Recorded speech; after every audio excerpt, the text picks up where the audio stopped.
crime gangs is out of control now. And that's why our prisons have become powder kegs. And they go, right, because you two are in debt, you go in that cell and you smack the crap out of that guy and you'll clear 50 quid, £100 of your debt. It's a tinderbox. It is waiting for another Strangeways. Hello and welcome back to Crime Suspect. Each week we'll be unravelling some of the UK's most prolific crimes, as well as providing in-depth analysis on the criminality that plagues our nation. On the show today, I predict a riot, with gang bosses planting sleeper agents behind bars to pump weapons and narcotics around cells. Could we be edging close to another deadly episode like that of the 1990 riot in Strangeways prison? Next up, we'll be bringing you the best and worst of policing with our good cop, bad cop. And finally, it's your chance to book a crook as we show you this week's Wanted. Joining me for all of this today is former armed robber who served 22 years inside, has turned his life around and is now a TikTok mentor, Paul Simmons. Oh, yeah. General Secretary of the Prison Officers Association, Steve Gillen. Hello. And last, but by no means least, former prison governor, Vanessa Frake. Thank you all very much for being here. Now, you have the right to remain watching. This is Crime Suspect.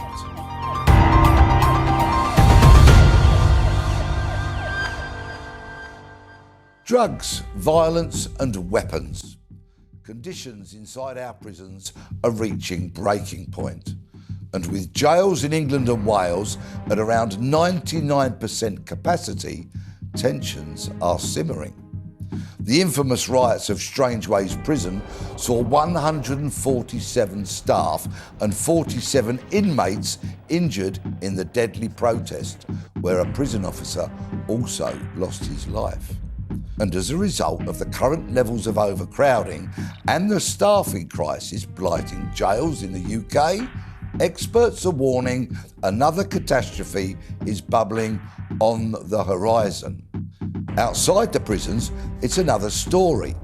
Gang bosses are recruiting so-called clean skins with no criminal record to become prison officers and act as sleeper agents for their drug smuggling operations. Once inside, the cartels are infiltrating the market, where narcotics are 3 times more expensive than on the streets. Steve, in light of all of what I've just said, how close are we to another full-blown riot in a British jail? Peter, in your introduction there, you have just sowed all the seeds of those ingredients that were around when the Manchester Strangeways riot occurred. And back in 1990, of course, there was only, at that time, a population of 43,000 prisoners. We've now got over double that.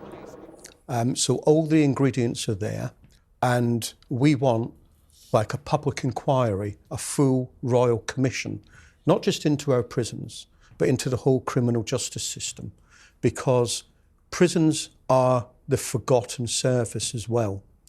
Policing is a lot more sexier, the NHS is a lot more sexier, education and so forth, and we are the forgotten service, but a very important public service at that, where the brave men and women on that thin line in prisons are actually keeping the lid on. Vanessa, it's a vital public service. It Yes. turns lives around like Paul's. Yes, I mean, and you know, Paul is a great ambassador for when the prison service works. It absolutely works brilliantly. I think it's very difficult as things stand at the moment to look at a prison service and be proud of a once very professional body. I think it's also very important to remember that, you know, the overcrowding, the lack of staff, the lack of experience, this all sort of goes towards violence in prisons, drugs in prisons. You know, it's not something new. This has been going on for years. And unfortunately, we are now at the saturation state where, you know, it's had about as much as it can before it goes, as Nick Hardwick said the other day, you know, it's a tinderbox. It is waiting for another Strangeways. Did you face violence, physical violence? Yeah, absolutely. Like many others, you know, I've been potted. That's feces and urine thrown over me. I've had a chunk taken out of my arm. Somebody bit right through. I've had a slap. I broke my thumb. You know, violence, unfortunately, is it shouldn't be, but it is what happens in prison. Paul, were you an angry prisoner? I could be. I absolutely could be, especially early into my sentences, like when I received a 10.5-year prison sentence. I was in Rye prison, ended up in a full-scale riot, you know, completely smashed the place up. So it can be like that. You can be like that, and it takes a lot. What you have to understand is you are locking all dangerous men in one spot, but also you're locking all the vulnerable men in the same spot. I always liken it to putting sheep and wolves in the same pen and expecting the chaos not to occur. And the chaos will always occur. You know, you've got big time drug dealers and you've got big time drug addicts. What do you expect to happen in that environment? Because it's just a community. I know lots of people beyond the wall don't see it that way, but prison is a community. You know, you'll have somewhere you can go to get alcohol. You'll have somewhere you can go to get canteen. Somewhere you can go to borrow some music off someone. Somewhere you can go to get your drugs. Just like outside, that's what happens within the prison. I can't remember a time when it's been so bad. We're in crisis, absolute crisis. And Paul's right, it is like a community. They go to places to get their illegal alcohol, their illegal drugs. It's costing 50 grand a year to keep a prisoner in prison. Surely, to God, you know, in an adult society, we should be having that adult conversation to keep prison specifically for those to protect the public, i.e., your murderers, your rapists, your organised crime gangs. And by the way, organised crime gangs is out of control now. And that's why our prisons have become powder kegs. And organised crime has placed some people into the jails in the role of prison officers. Well, Peter, I'm not really surprised at that, given that we don't even do face-to-face interviews now for prospective prison officers. Now, I can't think of any other employment where that would happen. I hear you agreeing with that. I take it took some considerable time for you to get into Absolutely. It took me 12 months from when I applied to actually when I walked through the gate the first day. And Steve's absolutely right. You know, the vetting techniques or lack of is predominantly what is causing some of the issues of some of the officers that are being recruited. The corrupt ones? The corrupt ones, yes. Those who are deliberately corrupted and purposefully put into the system so they can deal drugs in jail. Paul, I have a lot of respect for the prison service. I went into many jails when I was in the police. But, of course, there are wrong-uns in every trade and profession. Yeah. Did you come across any corrupt prison officers? Corrupt prison officers, yeah, lots. And what were they doing? Usually just bringing in phones and drugs for inmates. I'll come across one particular prison officer who was actually not only bringing in drugs, he was bringing in lock knives. So now there's real knives. They were circulating around the landing. And in the end, he got in so deep, he actually handed himself in and said, listen, they keep asking me to bring stuff in. And this isn't a new recruit officer either. This was someone who'd been in the service a long time. And he got completely caught up with it all. And he had to hand himself in. He's going, listen, I've got all of this stuff. They're asking me to bring it in. You know, who knows what happened to that officer? Well, I'm very glad that his corrupt story does not have a happy ending. And of course, Steve, most people join the prison service, I'm sure, with the best of intentions. Yeah, I would say 98% of prison officers working work very hard on behalf of society. But let me tell you, I'm not going to sit here and deny that there is no corrupt prison officers, because clearly there has been, and they've been caught and they've been banged up themselves, and quite rightly, and I wish they'd throw away the key, because the prison service don't want them, my trade union doesn't want them, and more and behold, decent prison officers don't want them either. But what I would say is that, you know, they boast about it, they trot the same line out all the time, the Ministry of Justice, when they say, don't worry about the rise in assaults, the rise in drugs coming in. We've got airport-style security. Well, God help our airports then. Because let me tell you, they don't work. There is no security. They've done away with sniffer dogs in most prisons, right? They regionalised it. We told them not to. They got rid of all the experienced staff. We told them not to, but they didn't listen. But let me also, just on this particular point about corruption, I think they need to be searching day in, day out, randomly in each prison, not just in your high security jails, every prison. Talking of which, Paul, how does that whole drug dealing work in prison? Because prisoners haven't got big wads of cash to pay for their drugs. These days, it's a lot smarter. It's all about bank accounts. It's all about having a phone, having access to a bank account. Like, you can do this online, sat in your cell, right? You've got your smartphone, you get your people to go, right, there's my bank details. Tell your people to put 30 quid in, 50 quid in to my bank outside. So the prisoner gets somebody who's on the outside of the jail to do a bank transfer to the account that the prison drug dealer nominates. Yes. And that's what they do. So if you've got, this is the standard amounts, right? These people need to know these amounts.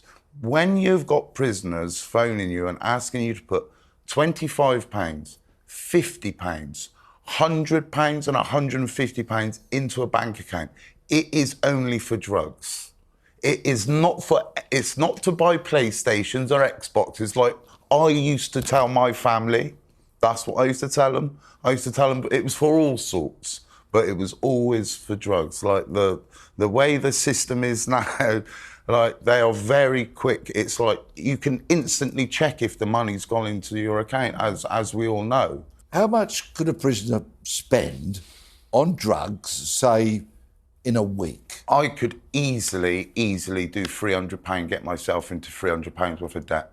And I mean debt, because I didn't have £300. I was an active addict for maybe 20 years of my prison life. I was actively using drugs. So you can easily get into hundreds of pounds worth of debt. And a lot of the dealers, they will let you get into debt because then they've got you. They have literally got you. You take a smack off of them, take a bit of an hiding, but they've got you. And, you know, they might whack you and they'll give you a little bit something, not for free. That'll go on to your debt. Do you know what I mean? Because they feel a bit out of order because they've just whacked you now. Like you're walking around with a big black eye around the wing. So they give you something, don't worry, you pay me that next week, even though you ain't got it. So next week, what's going to happen? The same thing happens, violence, or they make you then go settle another dispute. So now I'm in debt and someone else is in debt and they go, right, because you two are in debt, you go in that cell and you smack the crap out of that guy and you'll clear 50 quid, £100 of your debt. Do you know what I mean? But they'll still let you continue to get in debt, I used to lie to people. I used to sit on phones, not even talking to anyone in a cell, going, yeah, can you send £25 to this account? I used to convince people all sorts of things. But the problem with that is it all come to a head. There's nowhere to run in prison. There's nowhere to hide. And that's where the real violence comes from. The real violence comes from the drug dealing. It's no different to out here at the moment with the gangs, with the machetes. It's the same within prison. So Paul has very clearly described how things could be bubbling under for an individual in jail. If we multiply that out, have we actually got a situation where things are bubbling under across the landings, across the prisons, And is that lid about to blow? Well, as I said at the very beginning, prisons are very complex. All the ingredients are there, as we've just identified. I thank Paul for his honesty. I knew it was complex. We knew that people get into debt. We even know that the families sometimes are threatened by these organised crime gangs and the drug dealers and so forth. People have been told to bring drugs up into the prison, secreted and different things.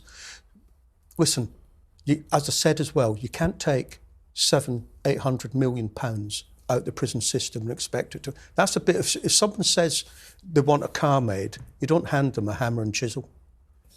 There's got to be a properly funded prison service that's structured so that we are actually rehabilitating people like Paul. I mean, Paul's probably done it himself, actually, quite frankly, and he's recognised himself that his life he had to clean up, and he's doing brilliant work in places like Chelmsford Prison and so forth when I had a chat with him off air.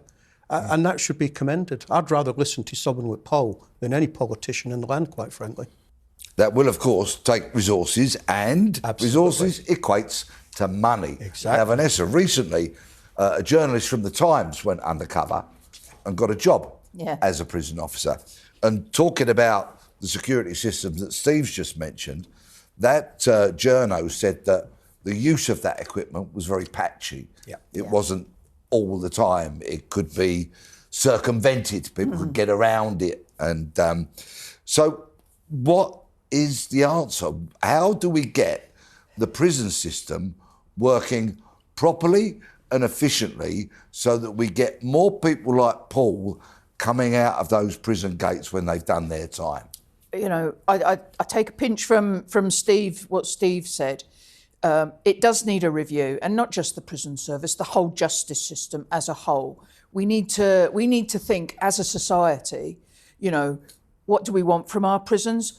Do we want to just lock people up continually and throw away the key and not bother with them? Because at the end of the day, most of those people that are locked up will end up back in society. And I don't know about anybody here, but I'd like my taxes to go on something worthwhile, not keep people who shouldn't be in prison in prison. The overwhelming majority will end up back in society. Absolutely, because what we do is we focus on locking prisoners up. We don't focus on reducing reoffending. You know, we lock up the most prisoners in Western Europe. We have the worst reoffending rates in Western Europe. You know, the question I get asked the most is, does prison work? And I have to say at the moment, no, it doesn't. And locking people up for short-term sentences for non-violent first offence crimes is just a complete waste of everybody's time. You give a guy 12 months, out of that he'll do 6. He'll probably lose his home. He'll probably, definitely lose his job if he had a job.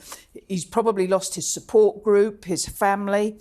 And what he has had is 6 months working with prisoners who know what they're doing and have taught him well. So when he goes out and he's got absolutely nothing, what does he do? He turns to crime. Steve, Vanessa, Paul, thank you predominantly for your honesty. It's been an enlightening conversation, and thank you all very much for being here. Thank you. Thank you. You're very welcome.